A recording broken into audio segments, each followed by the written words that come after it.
Howdy, folks. I'm Jeff, And I'm Kimmy G. and we are Tools, Technology, and Training. And we appreciate so much our sponsors, Milton Industry, Associated Equipment, the Blue Battery Chargers, 180 Biz, Rick White and Brenda White, and Shop Dog Marketing, Dan Vance, on allowing us to highlight amazing women in our industry. And we're so thrilled to have Tiffany Scherado partner with us and be the moderator. And every month she comes up with ladies that just have amazing stories. So, Tiffany, who do you have for us tonight? So we've got a couple awesome ladies. I've got Katie. I'm going to let her introduce herself, introduce her shop, and let everybody know where she's from. And then I've got Tina. I'm going to do the same thing with her. And tonight we're going to talk about the brick and mortar shop versus the mobile shop. We've seen a big increase in people going into mobile mechanics. It's gotten really popular. Years ago you had AAA, or you might have insurance, maybe the wrecker companies who provided tire changes or battery changes, or real minor things. But this has really grown and changed and morphed. And I just want to talk to Katie about what her challenges were and Tina's challenges and find out the differences. I think a lot of people look at the mobile business and think, well, that's probably easier. But I think they have some real challenges and things to overcome, right? Yeah, Jeff, you're on page with me. So I'd like to introduce Katie. Katie, could you tell everybody about yourself and your company? Yeah, I am Katie Kresan. I have Auto Service Elevated. My husband and I, Keith, are in Jackson, Wyoming, and Lincoln County, which is just south of that. So we cover two different counties with our mobile business. Currently, it is just him as the mechanic, and then I am your anything customer base, invoices, so kind of a couple different hats with that, owner hat, front of house hat. We I think this is our 7th year in, and yeah, I guess that's all. So, y'all been doing this 7 years. Yes. Yep.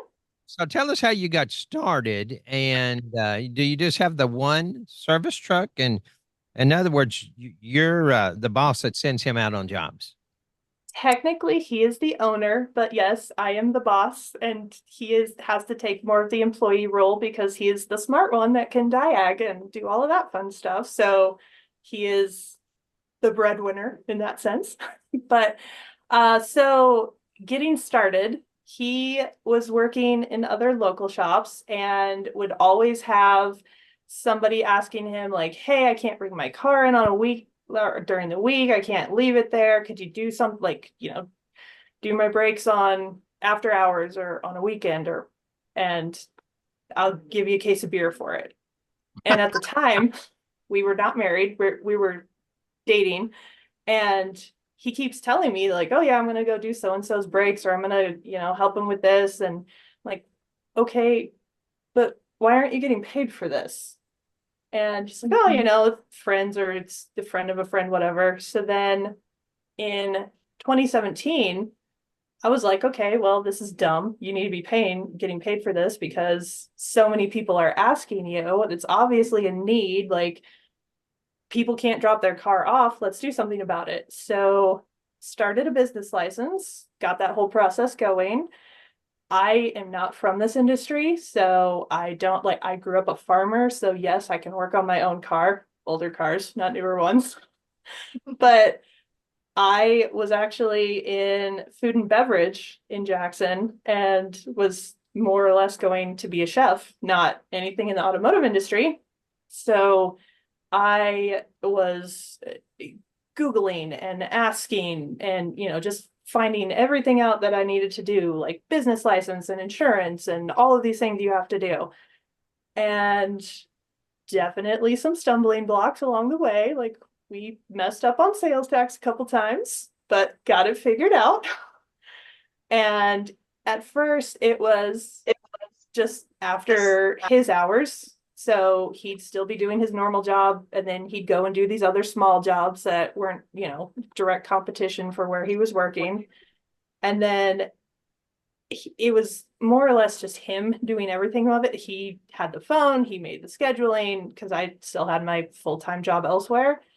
And within about a year or a year and a half, we were able to put him full-time for just doing our business. And then in about another year after that, which was like right before COVID started, I was on track to then take over everything customer service side, do all the scheduling, invoicing, all that.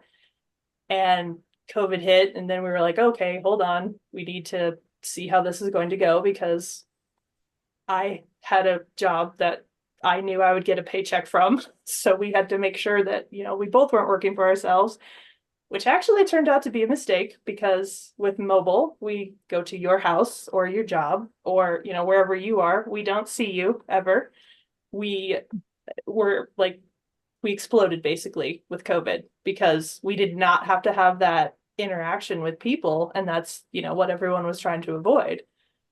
And so a couple months into that, I went full-time for us as well. And yeah, now we could have 2 employees. It's just harder to find staffing for Jackson area and do what we do, since it is in the elements, because he is outside working. We do everything from basic oil change to, short of taking out an engine or a transmission, we're doing pretty much anything else mobily without a rack, just wherever vehicle is. So smart. You were before the time. And yes. So you said everything is mobile, right? I know we had a question in the chat that nothing is done in-house anywhere, right? Nope. We actually also do marine work, and he's one of the only certified technicians for marine in the state of Wyoming. I think there's one other. And even with marine work, we're able to go to location where the boat is, as long as we have water accessible that we can run the boat on. One of our bigger clients, we work on EMS vehicles for the county that we live in. And so we're going to where their shop is and taking care of whatever services ambulances need or their first responder vehicles. And then on the other side of that, we're actually over the summer in Teton Park. Twice a week, we go up and we are the primary mechanic for a boating service, the tour boating service. So we're up there doing oil services twice a week, because they go through 100 hours on their boats every 2 weeks. So kind of all over the place, and yeah, everything mobile. That is so cool. Did you say what kind of vehicle he uses to do this? So our original vehicle when we started, he had a 2016 Jeep, and we put everything in there. That was our very first, he had to have something to start this. Since we have progressed a lot. We do Chevy 1500. It's got the decked drawer system. It's got the bigger topper on it. So, and I actually take out the back seat of them and put in the wire shelving that you can set at different levels. So he's got all of his diag equipment, computers, every power tool that's battery operated, because we go through winter. So all that stays warm in the cab. And then in the back of the truck, we've got all of our fluids, all of the sides of the topper have shelves. So everything, any of his hand tools go in there for easy access, and then drawers to have any electrical or any of the longer tools. Wow, that's so. He's doing, when you say marine, is it inboard, outboard, or is it just? Yep, everything from a little bitty outboard fishing boat that is old as dirt to any of the ski boats that are as new as they come. We've got a couple lakes in our area, so we get pretty much everything. Wow, so that's really getting into different technologies and different information. Because, Yes. like Mitchell One, we can get all of our automotive information, but That's a that's a different when you're dealing with the Marine. And Yes. so y'all run pretty much all winter. I mean, there's not like, okay, it's too cold, we take off. You'll run 12 months a year. Yep, we do 12 months a year. Winter is a little slower, which I mean, our summers are always busier, but in winter it's okay that it's a little slower because he is a big skier. So if it's something where like we only have a couple appointments that day, it's fine because he's going to go ski the pass or something. So he just puts his skis in the truck with him and then, oh, okay, like we only have two people. Cool. I'll go do a lap on snow king or whatever. And then, yeah, so it's cool though. Yeah, that's a tough job right there. Oh, So yeah. you're talking about you're full time in the front office. So like, are you setting up appointments so you know, okay, I need so much of 530, I need so much of 020 on the vehicle, or does he just stock all that, just carries it, just depending on whatever he works on? We carry enough of each of like the main oils because we're only doing um smaller vehicles. We don't get into heavy diesel work. Like we'll do oil services on like most of the ambulances we work with are like the 450 or the 350, but we're more if we're doing oil services, then he's going to stock enough for 2 to 3 vehicles of each type of oil, but then also we are booked out enough that we already know that day, like, okay, this day we're going to have, 5 oil services. He already knows which types they are to make sure that, oh, he's got to have more 530 than the rest or however that is.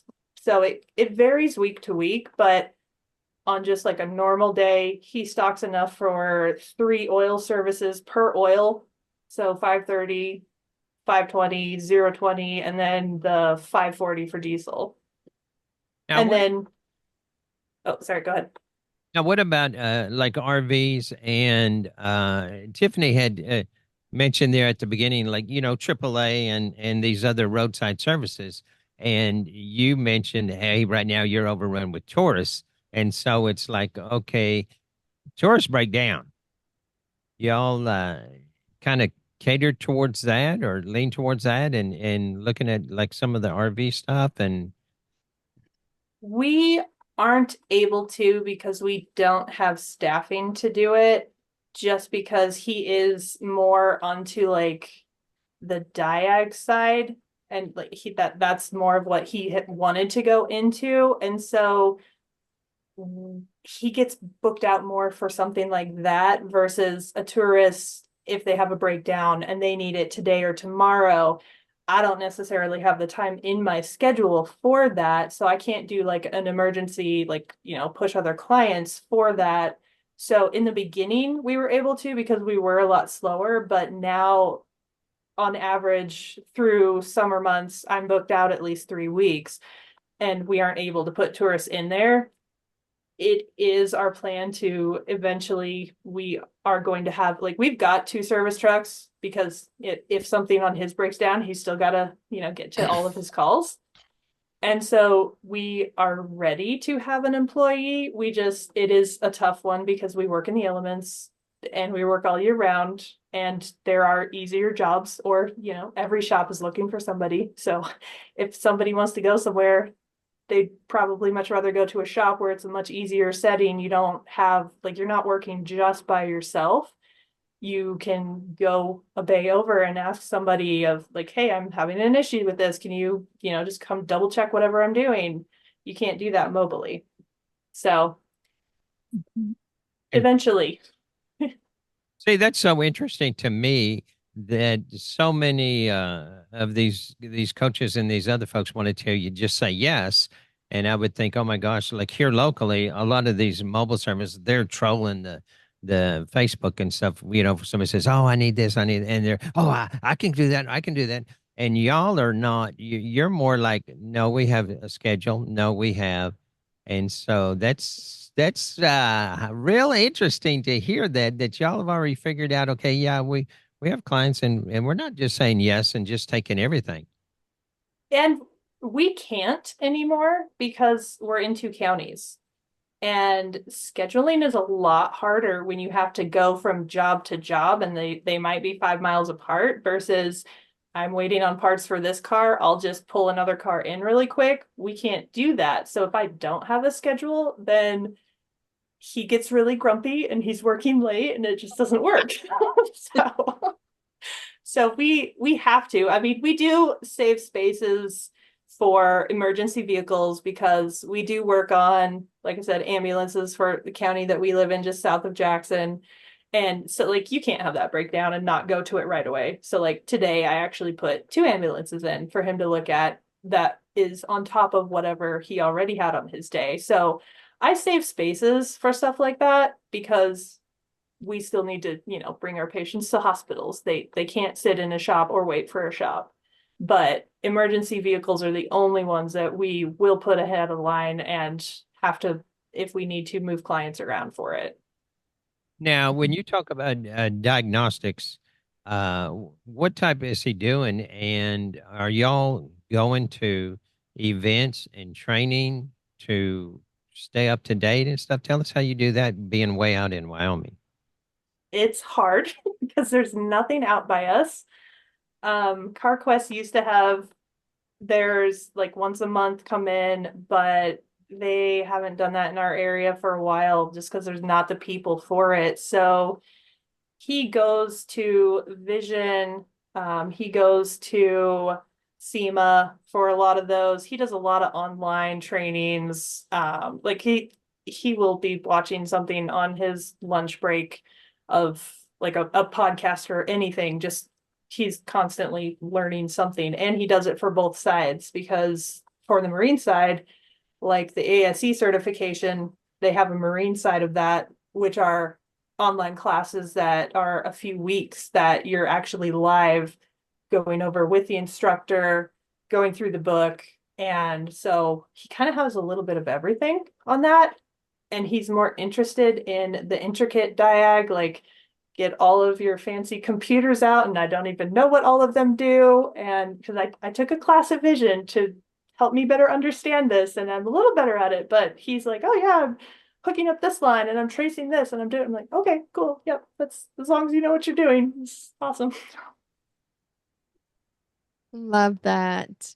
Well, that's a really cool story and such a good way to apply this business. I didn't even know those things existed besides what you mentioned earlier with insurance and all that kind of stuff coming roadside to you. So very, very cool. And Yeah, and Tiffany, I think one of the things that's important to mention is that they have done a fabulous job.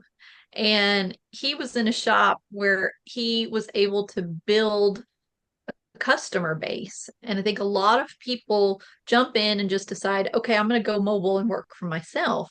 And it's not that easy. The automotive industry has issues with trust with their customers. We all in shops are dealing with that every day. So when you're thinking about customer trust, a shop like Katie's trying to recruit new business and know they don't know who they are, you're thinking, well, gosh, if something goes wrong, how do I find them? Do I have recourse if something isn't right? I mean, you don't, there's just this feeling as a consumer that you worry about that. And Katie, I'd like you to speak if you can remember back that far, how you overcame some of those things.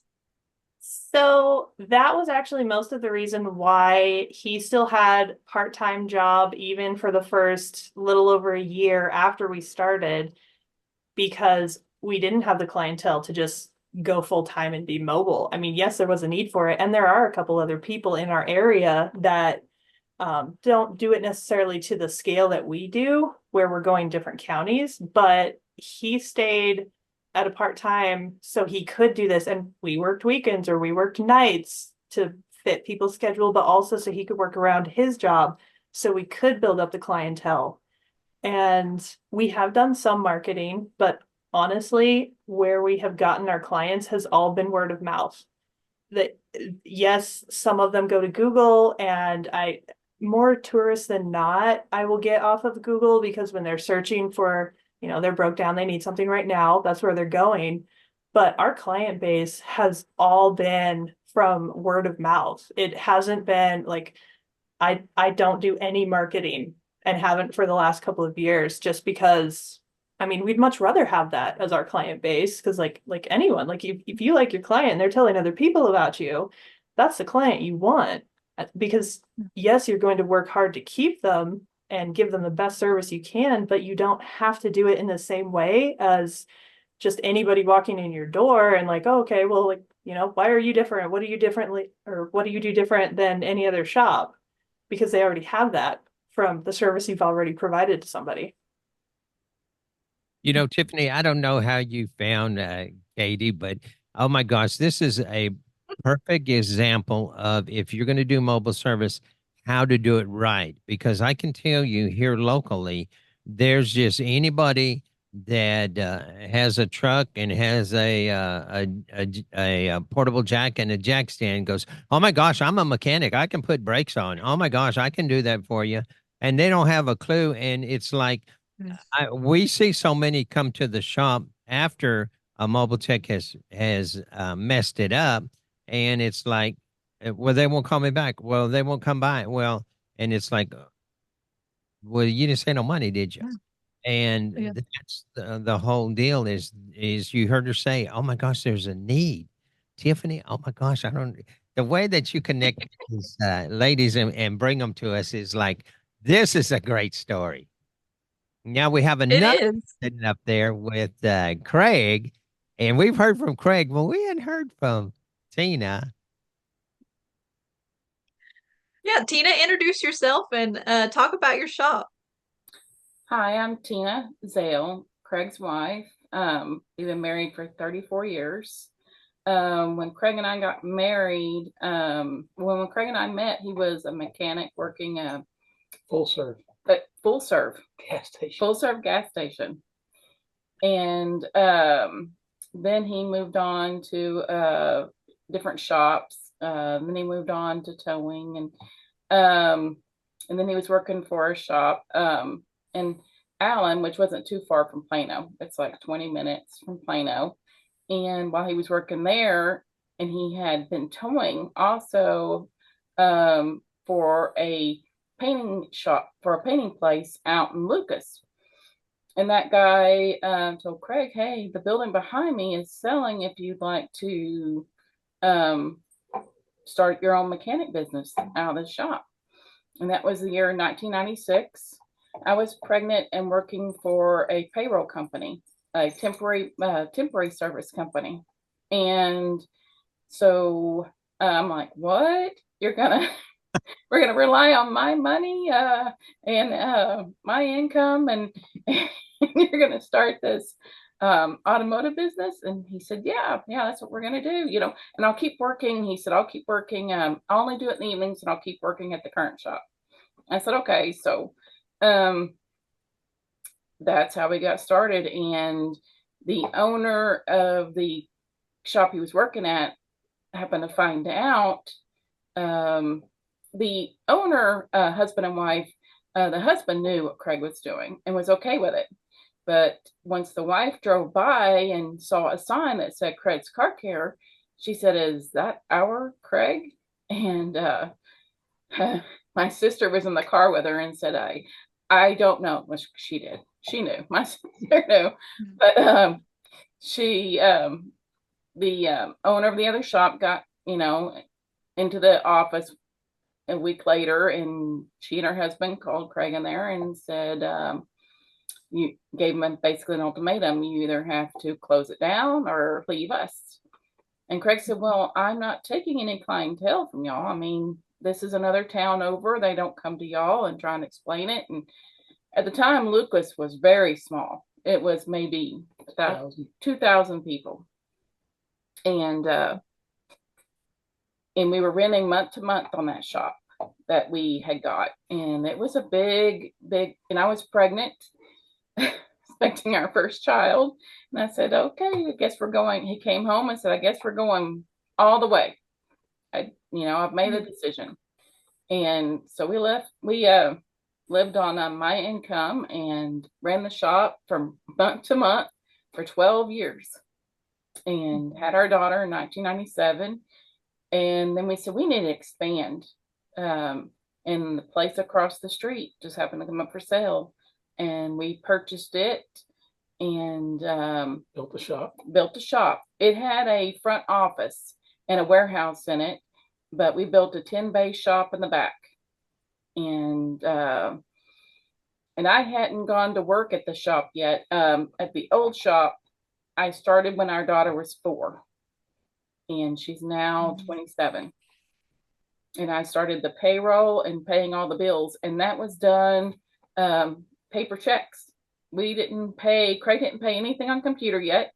We wrote everything out, each check, and next to the check was the ledger that we kept and gave that to the accountant. We did have an accountant. We gave him that every month, and went over to the new shop, and we started on computer, putting everything in. And my brother-in-law came in and started working for us as our manager. And he said, you really need to get into QuickBooks Desktop, and we can work with tracks. And so we moved over to that one, QuickBooks Desktop. And then we went into the back office, got that, started with that. And now we're online QuickBooks with the back office and tracks, all working together. And it's come a long way. We've now been in business we're on our 28th year. And we've got, we've got two service advisors, a manager, and Craig does most of the marketing. I do all the bill paying, all the HR. Oh my God, and payroll. And we have You wear a lot of hats. I wear a lot of hats, yes. And then in the shop we have. And then in the back shop we have 5 employees. We've got 3 techs, General service. and general service, And a foreman. and a foreman in the back. So I think, Jeff, what she's saying is kind of like Katie. These gals are steering the ship, and the men are just keeping it running, right?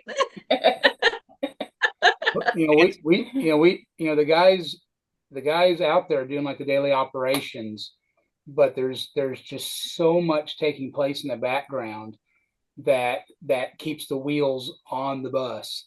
That if these gals aren't out there doing this, and it is a lot of work. Today, we had our monthly meeting today, and I walked through the office, and I told Tina, I said, I'm all done. You need anything? And she gave me a look. I mean, I spent the last 2 days working really hard from like 6 in the morning to like 5 at night, getting everything done that I need to get done. But she was reconciling all the credit card stuff. And I said, well, if it matches, she goes, do you want to do it? And I said, well, if the credit card matches at the end, I'm done. She goes, they don't match. And so there's that whole process. And then we have another business as well that she does. And so I knew to shut up and just leave the room. Yeah, he left. Yeah. I went looking for him and he was gone. I went the truck was gone. I said, I had questions. I thought you were going to help. Did he at least make dinner? No. We had a big lunch. Yes, because with the monthly meeting, we have a big lunch. We've got a really good crew, good systems and processes in place, and Tina has things down to a science on her end. Honestly, we in our policies, I can take, and part of our testing of policies is like, take this policy for the back shop, for the back office, as it's called, and do payroll. I can get through and follow the policies and do payroll in about 2 hours. I can have payroll done. She can do it in about 10 minutes. It takes me 30 minutes. Oh, 30 minutes. I'm sorry. She can have that done because she's so used to what takes place. But there's so much going on there.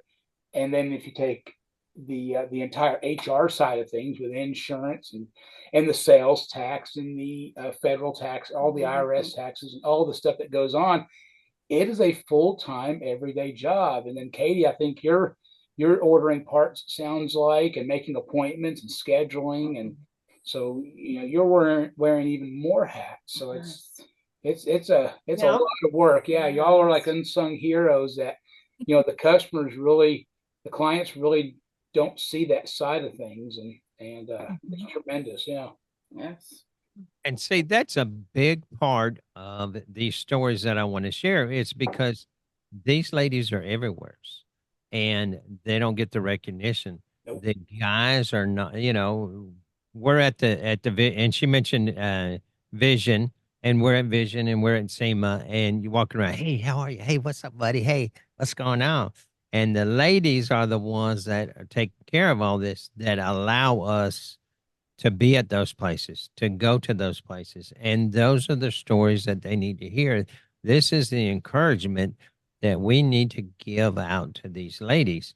And you're talking about supporting him and y'all's first child coming on. And that's a big part of, oh my gosh, Craig, we know who's behind us supporting us, don't we? Yeah.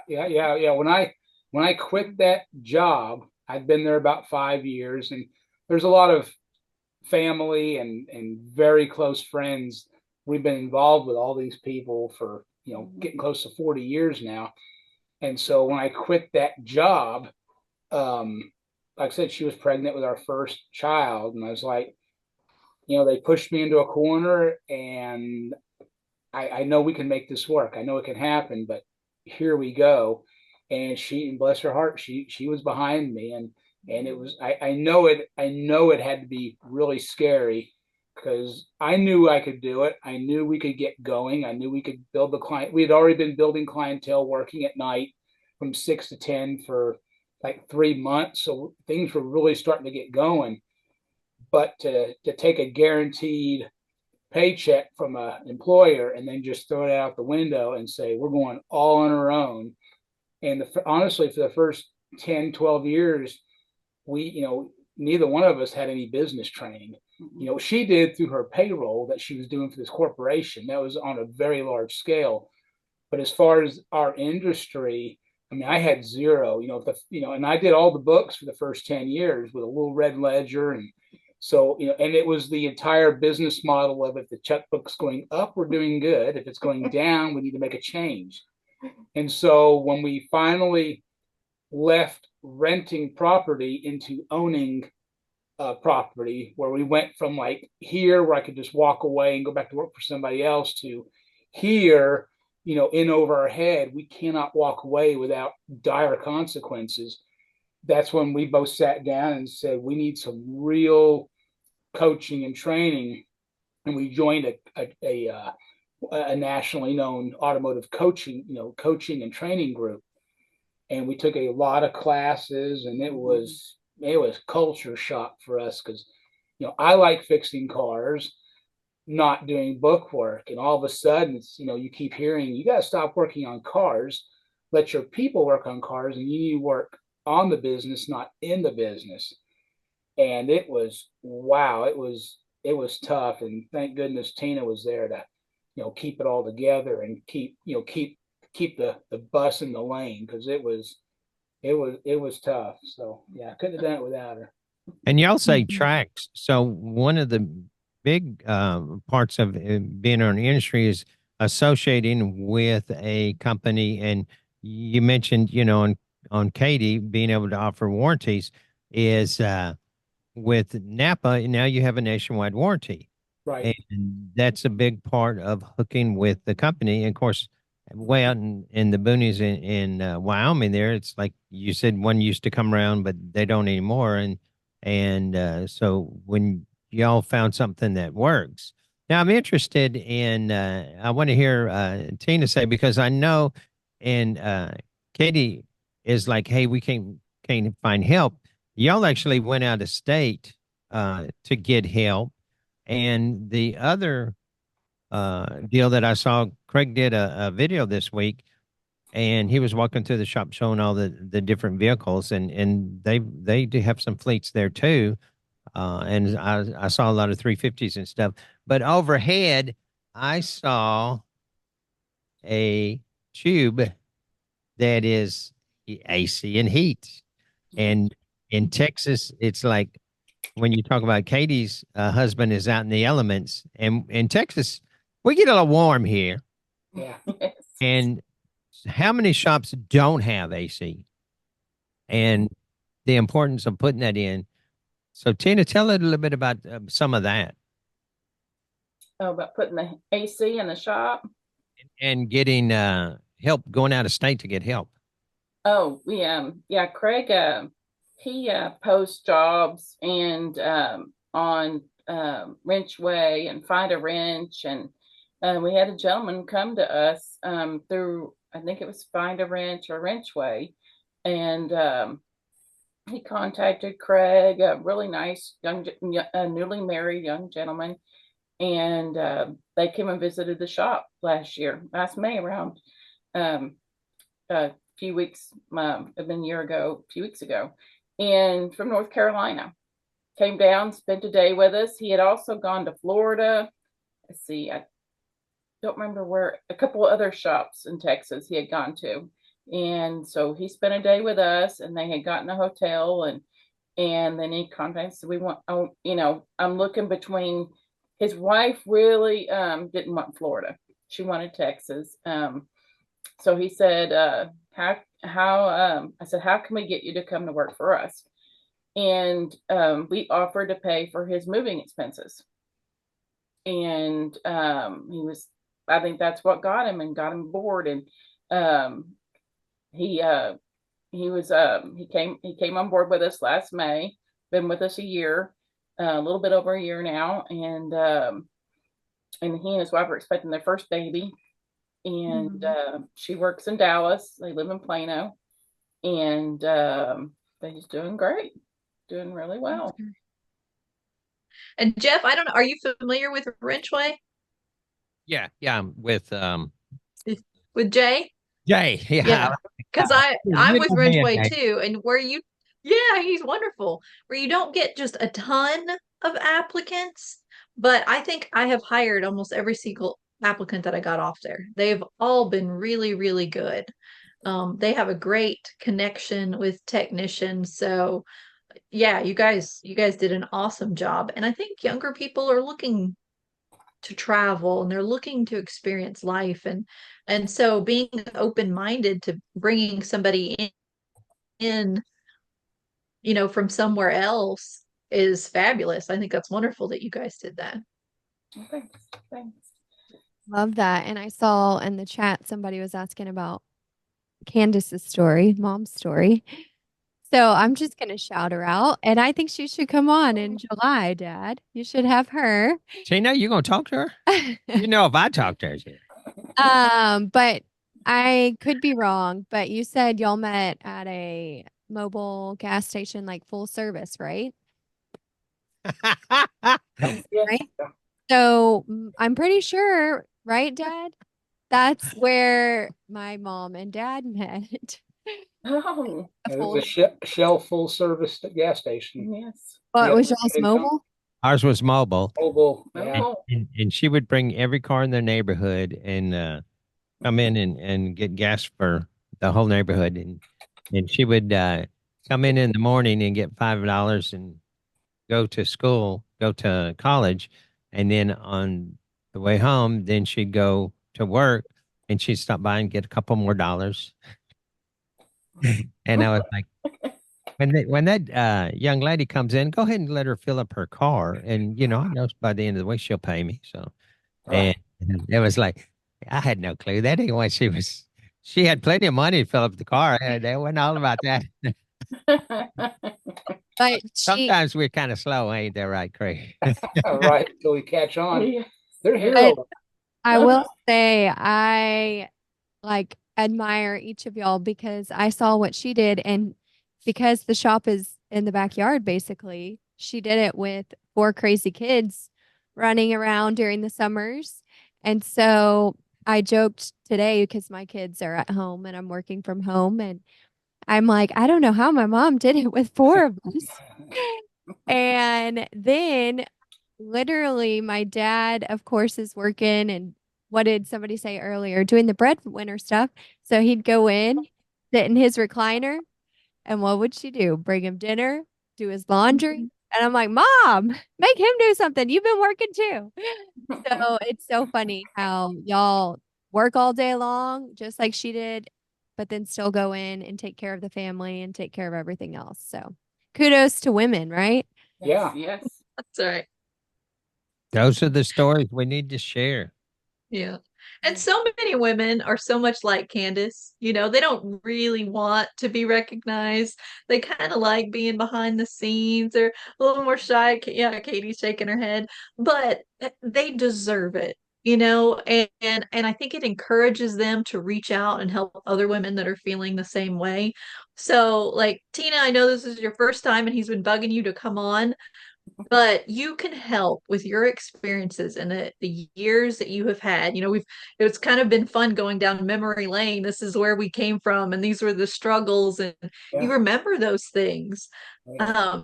But you can help so many new people and so many new women by connecting with groups like Amazing Women in Automotive and meeting these young ladies that are coming in that need that support that you needed back then. So I encourage all of you guys to join. Come on, it's a lot of fun. We have a great time together. We got to meet Katie at Vision, so everybody got to hang out. It's a lot of fun, and we just make a lot of connections. Hopefully, Kimmy will get to come to Vision or be at one of the shows, and we'll get to meet her in person one day. I'm still trying to get Candace to one of the women's dinners. We're gonna make it happen. We'll force her. Now that I understand what all this is about, I'm like, Mom, this is you. And it's funny because Kimmy G said if what was his name? Milet? Ed Milet. If I'm Ed Milet is she goes, if I would have known he was there, I would have gone. I would have bought the tickets. I listen to him every single day. His podcast is amazing. Plug for And we appreciate so much these stories of encouragement and getting more women to hear these. But I want more of the men to hear these stories because, like I said, there's so many of them out there that they act like they're the top dogs and stuff, and we know what's going on behind the scenes. And then to hear the struggles when you talk about Katie's been doing this 7 years and she was like supportive and Tina was supportive of Craig. And we hear last month we heard stories where these ladies were like, we didn't get the support, from the other mechanics and stuff, the other shops or the shop owners. And it's like, that's why they need to be part of the groups like the Amazing Women. Now, y'all have, is it a monthly roundtable or is that a weekly deal? Because y'all's was this afternoon. Yes, we meet weekly. Every Wednesday at 1 o'clock Central Time, 2 o'clock Eastern. But yeah, every Wednesday. I'd love to someday be able to do an evening one because there's a lot of technicians and stuff that can't join, but they still stay very active within the Facebook group.